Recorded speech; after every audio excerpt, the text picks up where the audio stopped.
inviting Dr. Rupak Roy for his presentation interpretation of FFA and ICG. Yeah, thank you, AIOC. I'll be presenting on interpretation of fundus fluorescein angiography and indocyanine angiography. Yes, not come. Yeah, so it's not moving actually, my slides.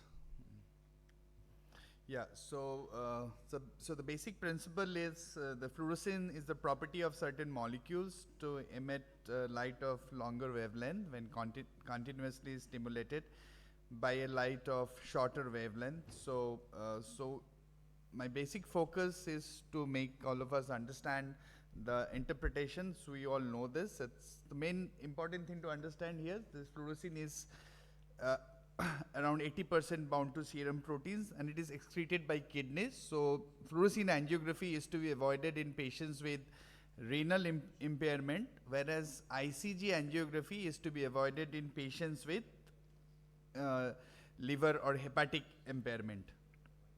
There are two barriers of fluorescein leakage. One is the outer blood retinal barrier, which is the RPE, and one is the inner blood retinal barrier, which is the endothelial cells. So first, before we go into interpretation, we should understand what are the phases of normal fluorescein angiography. When you start fluorescein angiography, the common question that is asked whenever a fluorescein angiography is started, you inject the dye, and when is the timer start? So ideally, whenever the dye is injected, the point of injection, the timer should be started.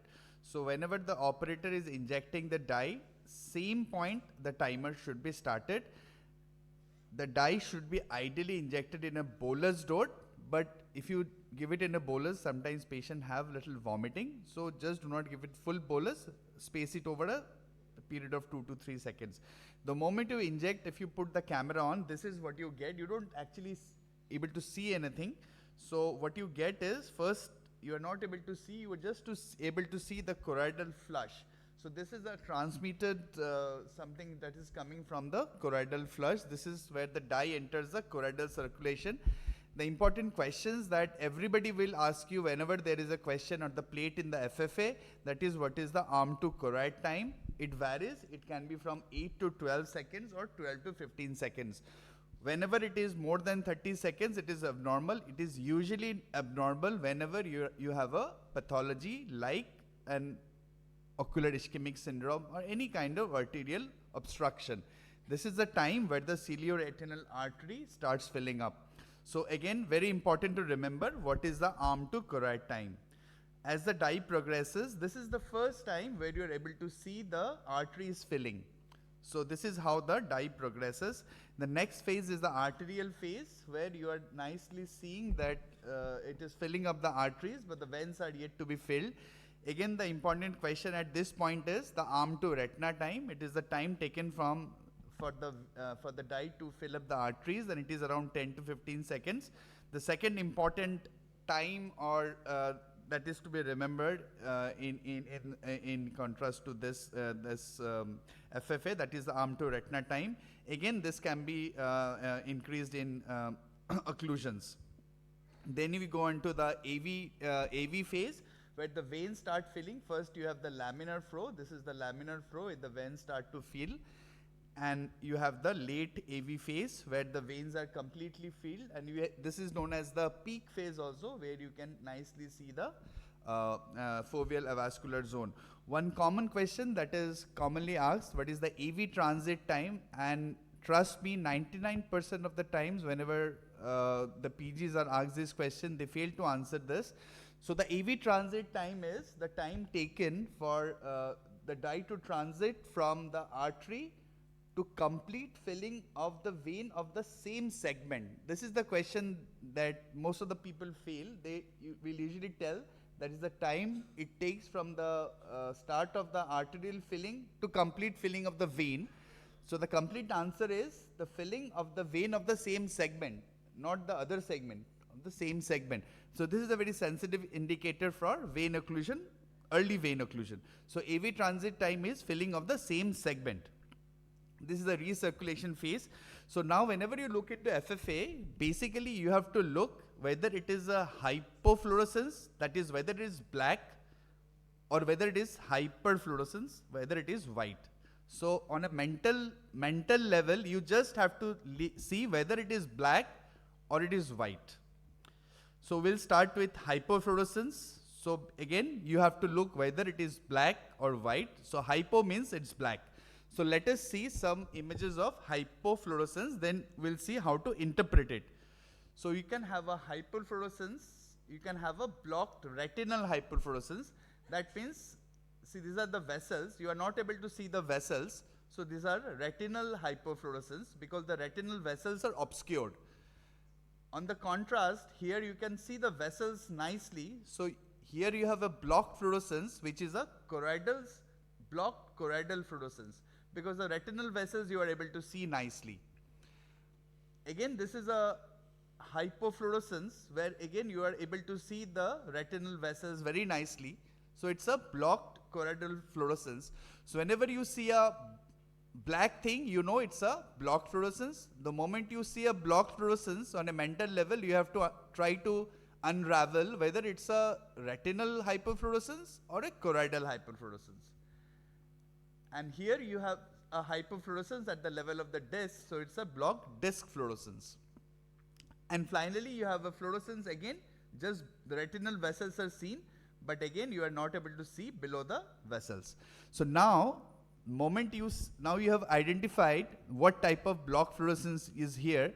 Now before you go on to the next level of the diagnosis, that is the anatomical diagnosis, so the anatomical diagnosis cannot be made unless you have seen the fundus image.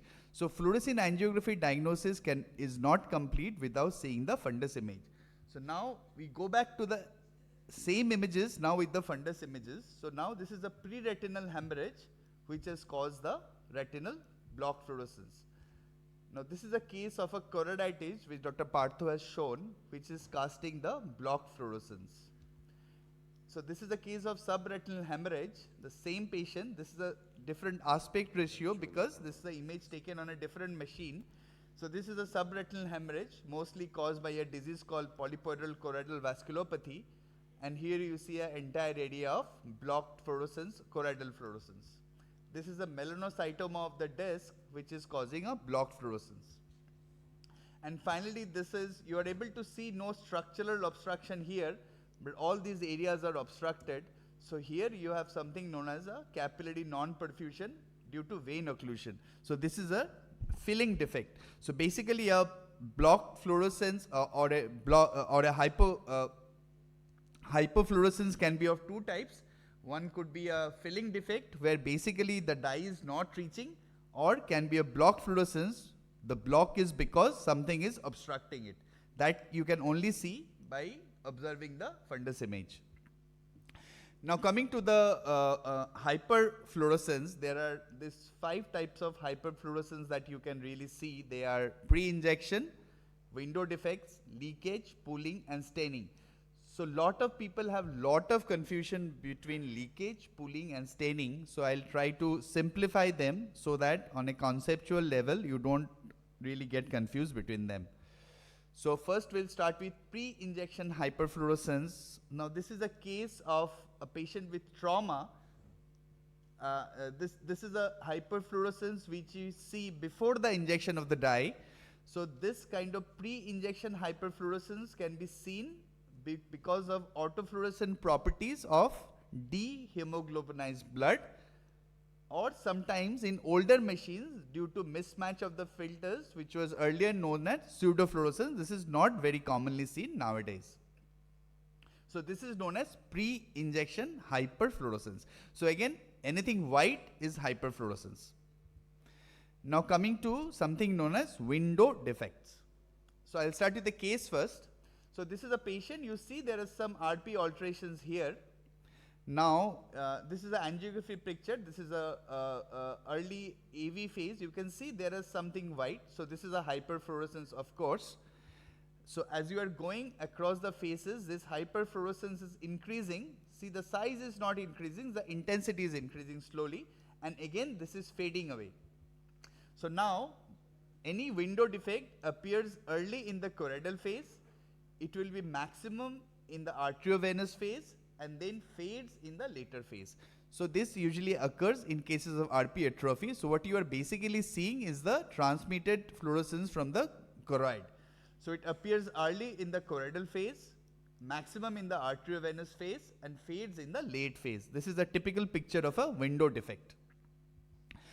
Coming to the next, so here you can see an elevated lesion in the fovea. Again, this is an early phase. You can see an early hyperfluorescence here, and that hyperfluorescence is increasing, but you can see it is very well demarcated.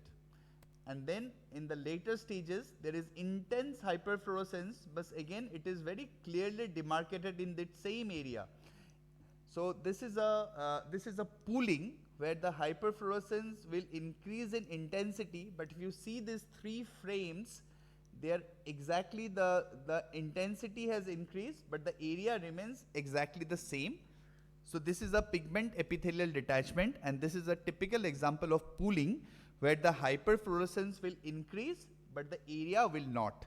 So window defect and pooling, you have to differentiate.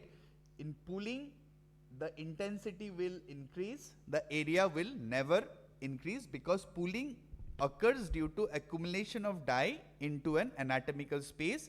In this case, the accumulation is occurring in an anatomical space, that is the pigment epithelium detachment. This is a case where you can see there is a fluid accumulation. This is an early phase. You can see a small area of hyperfluorescence here, and this is increasing. And as I go on to later phases, you can see this area is slowly increasing, and finally it has increased to a large area. And if you see, this is a case of leakage, where if you compare from this phase to this phase, this intensity of this leakage has increased both in intensity and in size. So this is an example of leakage where the hyperfluorescence will increase in intensity and both in size. So the trick is to identify the differentiate between leakage and pooling is to see the fundus fluorescein angiography from the early stage to the late stage. Do not see only one frame, always see from the first frame to the last frame, then only we will be able to identify this characteristics clearly. There are other examples of leakage. This is the case of choroidal neovascular membrane. This is also, you can see slowly how this leakage is increased. So this is the leakage from a choroidal neovascular membrane.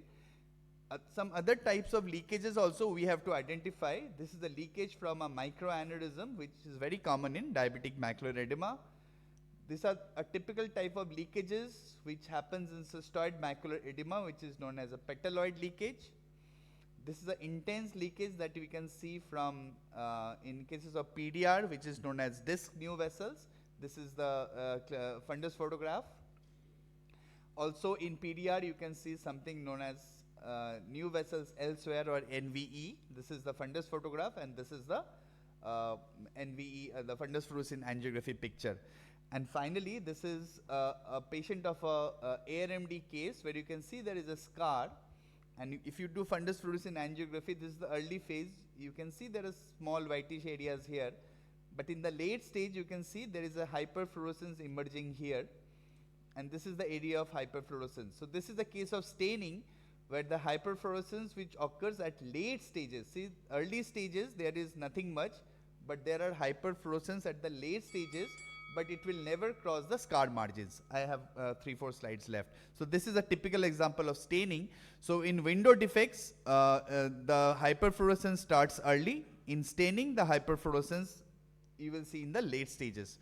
And coming to finally to endostaining angiography, which is specially useful when you want to see choroidal diseases, and whenever there is lot of hemorrhage. If there is lot of hemorrhage, you will not be able to see anything, because with FFA, because everything is obscured. So this is, I'll just show you a few examples. So this is the case that we have seen. This is a large area of hemorrhage. And see, this is the fundus fluorescein angiography. You are not able to pick up anything. This is the ICG, which is able to nicely pick up the hotspot. So this is a case of PCV. This is a case of PCV, where you can nicely see the polyps with the help of ICG. And finally, we can see RAP lesions, which are not, we are not able to pick up with FFA. and also very effective in cases of retinal artery macroaneurysm. This is FFA, which is not able to pick up, but ICG you are able to pick up the RAM lesions. So thank you very much. I acknowledge help of my colleagues. Thank you very much for your kind attention.